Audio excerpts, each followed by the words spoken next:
Kia ora, good evening. The storm moving across the South Island brought snow and plummeting temperatures to the south overnight. Some areas have been hit harder than others. Sarah Bedford explains. Winter has again slammed the south with snow covering parts of the province, leaving some areas blanketed this morning. Northern Southland, the Te Anau area and the eastern Southland Hills were among the areas hardest hit in the province. Wintry conditions also hit Invercargill, although no snow settled in the city. 45 South meteorologist Andy Fraser says parts of the region got off lightly. Coastal areas got off pretty lightly, and probably parts of central Southland that we were expecting to get snow didn't get it. But many areas of hill country above about 200 or 300 metres have probably had substantial falls of snow. He says it's unlikely Southland will see too much more snow from this storm. Some of the higher regions of the province above 300 metres, 250 or 300 metres, will probably get further snow showers overnight tonight and through tomorrow and possibly even into Friday night, because it's going to take a while for it to clear up. But as far as coastal south is concerned, we're just going to continue getting this cold southeasterly wind. The sunshine's trying to break out at times. We'll probably still get the odd light shower of hail, but unlikely to see snow to sea level. Other parts of the country won't fare so well. No, that's right. Well, they haven't got the snow to very low levels up around Dunedin through to Christchurch like they were originally expecting. They're still getting a lot of rain up there. Snow's been falling quite deeply in parts of inland Otago and inland South Canterbury, Mid Canterbury, North Canterbury, and it'll take quite a few days for that storm to clear those areas. Gales in Wellington, this sort of carry on. It's the second storm to hit the south in recent weeks, but Mr Fraser says this isn't uncommon during winter. So to get 2 or 3, 4 cold snaps in the space of, say, a 6-week period over winter isn't too unusual. Many roads around Southland and the Lakes District are passable only with chains, and there is flooding on some roads. Police are warning drivers to slow down and drive to the conditions. People must drive to the conditions, and we want people to go that bit slower. Allow greater spaces between vehicles, and just the common courtesy must factor in there as well. Stay switched on, that's a big one. As said, the road surfaces are compromised and it will have consequences for actions if people aren't paying attention. The weather has caused problems on the road, but is yet to cause any serious crashes. We've been very fortunate with the weather over the last 24 hours. Nothing major has come through on the crash side of things, so that's good. Pat on the back to people so far. However, with the cold snap not yet over, black ice remains a concern. Areas where patches of road are shaded, anything like that at all, motorists must take care, caution definitely. And locals will know their own spots. Go slow, and report anything that you see to either NZTA or even let police know about it, and we'll put things in place to make it safer. The cold snap is expected to last a few more days, with snow showers and sleet expected to continue in parts of Southland into Saturday. Sarah Bedford, South Today News. The weather was also affecting the Bowls New Zealand National Club Championships and National Mixed Pairs Championships being held in Invercargill this week. The tournament was due to start today, but Bowls New Zealand says considerable delays and flight cancellations have affected competitors arriving in Invercargill. Tournament director Alan Griffith says it's frustrating, but the program is being reformatted and he hopes all games can still be played.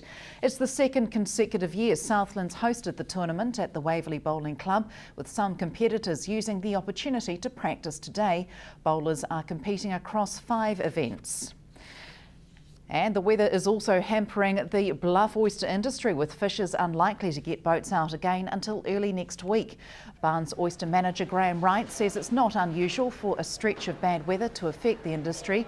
He says some boats were out yesterday, which means he has enough oyster supplies to last a couple of days. However, the forecast through to the end of the week means it's unlikely boats will be able to get back out. He says the industry has fished at least 70% of its quota for the season. Solid Energy will continue operations at its Mataura briquette plant for an extended period, but does not intend to own the plant in the long term. Australian company GTL Energy, whose technology is used at the plant to convert lignite to briquettes, took over operations and leased the plant from Solid Energy since February. The plant was commissioned in May, and now the two companies intend to test the plant's capabilities and sales markets before establishing its value and assessing commercial arrangements for its future. Solid Energy today said a range of options have been agreed between the companies about the plant's future, but does not intend to be the long-term owner. Stay with us. Still to come, how drought and the Canterbury rebuild have affected the latest GDP results.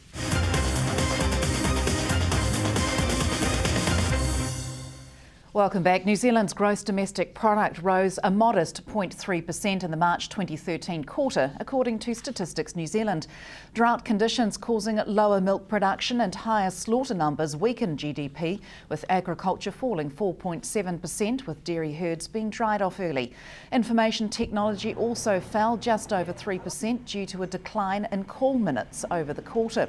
These falls were offset by construction, up 5.5% due to residential building associated with the Canterbury rebuild, and business services driven by architectural and engineering services rose 3.9%. Economic activity for the year ended March was up 2.5%. There's been an 11% improvement in helping smokers to quit their habits since July last year. Over the past year, nearly 250,000 smokers received advice on how to quit from their GP or practice nurse, according to latest primary health care target results. Health Minister Tony Rao says a brief conversation with their health professional has helped 244,000 smokers to quit. 9 primary health organisations also achieved increases in offering assistance for smoking cessation by more than 20% this quarter. Green MP and Oceans spokesperson Gareth Hughes is in Invercargill today as part of a campaign to stop deep sea oil drilling. Sarah Bedford spoke to him about the Kiwi bid and why he's opposed to drilling. Well, there's a huge amount of concerns. It's the riskiest form of drilling, and what we know when you look across the ditch in Australia and the Gulf of Mexico, they've had catastrophic spills which have really harmed their environment and harmed their economies. So given it's so risky, given there's no guarantees of safety, and even the government and industry say that, I don't think that we should be encouraging deep sea drilling in New Zealand. The government's just opened up another 189,000 square kilometres of oceans for deep sea drilling permits. I'm putting together a competing bid called the Kiwi bid, not to drill the waters but to protect it. So tell me about that Kiwi bid, what is that? The Kiwi bid is going to be a competing bid for the 189,000 square kilometres of oceans the government has opened up for oil drilling permits. We don't want to drill the waters, we want to protect it. We think deep sea drilling is too risky, particularly exploratory drilling, and a lot of international bodies or pundits and experts have said that as well. So we don't want to put at risk our tourism, our fishing, our aquaculture industries in New Zealand. We're not prepared for a spill. And New Zealand, including Southland's got a wealth of clean energy options which should be a more profitable, more sustainable direction to go in. So the Kiwi bid is giving the government a choice. Do you want to put at risk our environment or economy, or do you want to protect it? Now, resource sector representative Stratera has said that your bid will fail due to the way that the proposals are judged. What do you say to that? Well, it's going to be up to the government's discretion. Ironically, the government under urgency made it easier for the Green Party to put in a bid. Under urgency, they changed the rules that companies no longer had to have the financial or technical capability to do the work they would be bidding to do. So I think it's a risk that we're going to see more cowboys in the industry.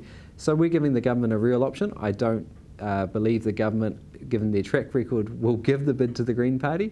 But, you know, this is another opportunity where they can protect our waters, and instead I'd rather see them focus on clean energy, which is a much smarter economic direction for New Zealand. You said you don't think government will give the bid to the Green Party, so why bother doing this? Well, it's giving the government a choice. We're going to be demonstrating, I think about 7,000 people have joined the bid in the last month. So we're demonstrating public support to protect our waters and not risk our environment and economy. It's about giving the government a choice. But given the track record that the government's got $46 million in tax breaks, literally changing the laws under urgency, calling out the Navy on protesters, they're sending a very strong message that they're a government for offshore oil, not for New Zealand interests. So look, I hope they can change their mind, and I'd really support them protecting our waters. Strengthening parenting in the province was behind a workshop at the Invercargill Workingmen's Club this morning, run by Our Way Southland. Survey results from around 1,000 Southland parents and young people provided the framework for the regional parenting strategy. Around 50 people from agencies, councils, community groups and local iwi attended, hearing about the effects of cumulative adversity and high stress on parenting.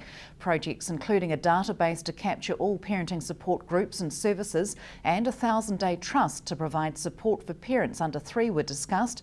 Workshop facilitator Michael Gaffney says Family Works will also play an important role. For it to work, the other agencies have got to know how Family Works is operating in that way.